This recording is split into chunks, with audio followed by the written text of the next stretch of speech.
এই যে প্রশ্নটা, এটাই কিন্তু আমাদের আজকের পুরো আলোচনার একেবারে কেন্দ্রে।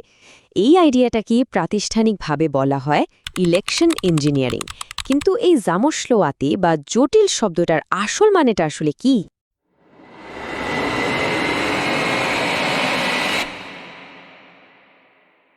দেখুন, হার্ভার্ড ইউনিভার্সিটির অধ্যাপক পিপ্পা নোরিস বলছেন এটা হলো নির্বাচনী নিয়মকানুনকে এমনভাবে বদলে ফেলা বা এমনভাবে ব্যবহার করা যাতে ভোটের ফলাফল আগে থেকেই একরকম ঠিক করে রাখা যায়। মানে সোজা বাংলায় বললে খেলার মাঠটাই এমনভাবে সাজানো হয় যেখানে একটা নির্দিষ্ট দলের জেতার সম্ভাবনাই সবচেয়ে বেশি থাকে। বাংলাদেশে এই ব্যাপারটা কিন্তু একদমই নতুন কিছু না। আমাদের স্বাধীনতার পর থেকে বলতে গেলে প্রায় প্রত্যেকটা দশকেই এমন বিতর্কিত নির্বাচন আমরা দেখেছি।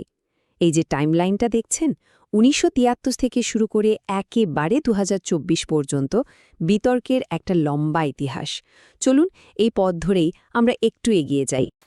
চলুন তাহলে ইতিহাসের একদম শুরুতে ফিরে যাই। যদিও ইলেকশন ইঞ্জিনিয়ারিং শব্দটা তখনও চালু হয়নি, কিন্তু নির্বাচনকে নিজের পক্ষে আনার চেষ্টা, সেটার শুরু কিন্তু হয়েছিল স্বাধীন বাংলাদেশের একেবারে জন্মলগ্ন থেকেই। ভাবা যায়, স্বাধীন বাংলাদেশের প্রথম সংসদ নির্বাচন ১৯৭৩ সাল, আর সেই শুরুতেই নির্বাচনী প্রক্রিয়া নিয়ে মস্ত বড় একটা প্রশ্ন উঠে গেল। অনেক বিশ্লেষকই মনে করেন মানুষের মনে আস্থার যে সংকটটা আমরা আজকে দেখি, তার বীজটা আসলে সেদিনই বোনা হয়েছিল। ওই সময়ে সবচেয়ে আলোচিত ঘটনা ছিল কুমিল্লার একটা আসনকে ঘিরে খবর ছড়িয়ে পড়ল যে খুব প্রভাবশালী একজন প্রার্থী খন্দকার মুশতাক আহমেদ হেরে যাচ্ছেন। এরপর যা ঘটল তা এক কথায় অবিশ্বাস্য। ভোট গণনা ওখানে শেষ না করে ব্যালট বাক্স সোজা ঢাকায় নিয়ে আসা হলো। অভিযোগটা ছিল মারাত্মক। বলা হচ্ছিল যে হেলিকপ্টারে করে নাকি ব্যালট পেপার এনে ফলাফল বদলে দেওয়া হয়েছে। আর শেষমেশ যিনি হারতে বসেছিলেন তাকেই বিজয়ী ঘোষণা করা হলো। এরপর আসলো সামরিক শাসনের যুগ, আর তাদের বিখ্যাত হ্যাঁ না ভোট। এই চার্টের সংখ্যাগুলো একবার দেখুন। কি মনে হয়, জিয়াউর রহমানের পক্ষে প্রায় ৯৯%, আর এরশাদের পক্ষে ৯৪% হ্যাঁ ভোট। এগুলো কি আদৌ কোনো ভোট ছিল, নাকি নিজেদের ক্ষমতাকে বৈধ করার একটা আয়োজন? বিশ্লেষকরা কিন্তু দ্বিতীয়টাই বলেন। এবার আসি ১৯৮৬ সালের নির্বাচনে।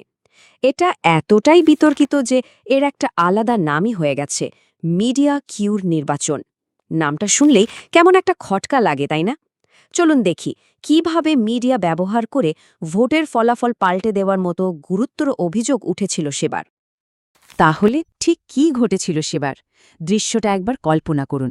সরকারি টিভিতে ফলাফল ঘোষণা হচ্ছে, আর তাতে দেখা যাচ্ছে আওয়ামী লীগের নৌকা প্রতীক বেশ এগিয়ে। হঠাৎ সবকিছু বন্ধ। কোনো কারণ না দেখিয়ে প্রায় ২ দিন ফলাফল ঘোষণা করা হলো না। আর ২ দিন পর যখন আবার ঘোষণা শুরু হলো, তখন দেখা গেল জাদুর মতো জাতীয় পার্টির লাঙল প্রতীক তরতর করে জিততে শুরু করেছে। ৯০-এর দশকে স্বৈরাচারের পতনের পর দেশে গণতন্ত্রের একটা নতুন হাওয়া বইতে শুরু করে। সবাই আশা করেছিল এবার হয়তো সুষ্ঠু নির্বাচন হবে, কিন্তু বিতর্ক কিন্তু থামেনি, বরং কারচুপির কৌশলগুলো যেন আগের চেয়েও আরও সূক্ষ্ম, আরও জটিল হয়ে উঠল। ১৯৯১ সালের নির্বাচনে হেরে যাওয়ার পর তৎকালীন বিরোধী দলীয় নেত্রী শেখ হাসিনা অভিযোগের ভাষায় একটা নতুন শব্দ যোগ করলেন, সূক্ষ্ম কারচুপি। এই একটা শব্দই আসলে বুঝিয়ে দিচ্ছিল যে এখন থেকে কারচুপির ধরনটা বদলে যাচ্ছে। এখন আর সরাসরি নয়, বরং অনেক কৌশলে কাজটা করা হচ্ছে। এরপর থেকে অভিযোগের ভাষাটাও যেন আরও ধারালো হতে থাকল। ১৯৯৬ সালের নির্বাচনে হেরে বিএনপি বলল পুকুর নয়, সাগর চুরি হয়েছে। আর ২০০১ সালের নির্বাচনের পর আওয়ামী লীগ প্রথমবারের মতো আনুষ্ঠানিকভাবে এই ইলেকশন ইঞ্জিনিয়ারিং শব্দটা ব্যবহার করল। আর এভাবেই এই টার্মটা বাংলাদেশের রাজনৈতিক অভিধানে একেবারে পাকাপাকিভাবে জায়গা করে নিল। ১.৫ কোটি, ভাবা যায় সংখ্যাটা? ২০০৮ সালে নির্বাচনের আগে ভোটার তালিকা থেকে ঠিক এই পরিমাণ ভুয়া ভোটারের নাম বাদ দেওয়া হয়। তালিকায় মৃত ব্যক্তির নাম ছিল, এমনকি প্রবাসীদের নামও ছিল। এই একটা ঘটনাই চোখে আঙুল দিয়ে দেখিয়ে দেয় যে ভোটার তালিকা নিয়েও কি বিশাল কারসাজি হতে পারে। এবার আসা যাক একেবারে সাম্প্রতিক সময়ে, যখন ইলেকশন ইঞ্জিনিয়ারিংয়ের কৌশলগুলো অনেক বিশ্লেষকদের মতে আরও খোলামেলা এবং আরও ব্যাপক আকার ধারণ করতে শুরু করে।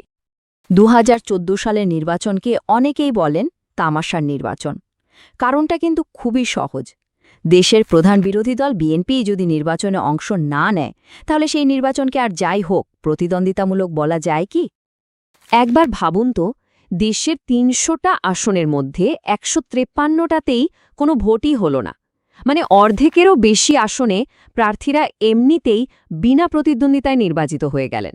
আর বাকি আসনগুলোতেও ভোটকেন্দ্রে ভোটারদের উপস্থিতি ছিল হতাশা করার মতো কম।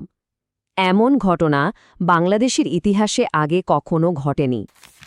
এরপর এলো ২০১৮ সালের নির্বাচন, আর এর সাথে জুড়ে গেল এক কুখ্যাত নাম, রাতের ভোট। এই নামটাই যেন একটা গল্পের ইঙ্গিত দেয়, তাই না? এমন এক কারচুপির গল্প যা এর আগে কেউ শোনেনি।